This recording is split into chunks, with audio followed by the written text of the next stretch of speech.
I can't believe this issue is seeping through again, ignited, of course, by the information that the teams participating in the Qatar World Cup are set to earn some $440 million in total prize money, while the total prize money for the women's equivalent coming up next year is $60 million. The women are crying foul.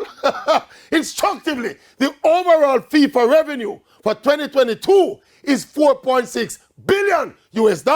That is almost 5,000 million due mainly to the television rights revenue from the men's World Cup in Qatar.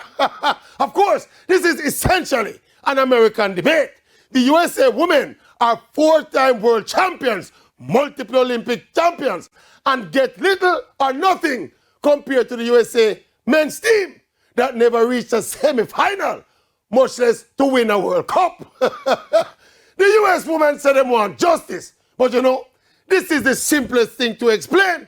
This equal pay thing in football is based on politics and not on principle. The simple fact is that men's football generates massively more money than women's football. So men get paid massively more money than women in football. So what's the big deal? We don't understand. What's the issue? What's the mystery?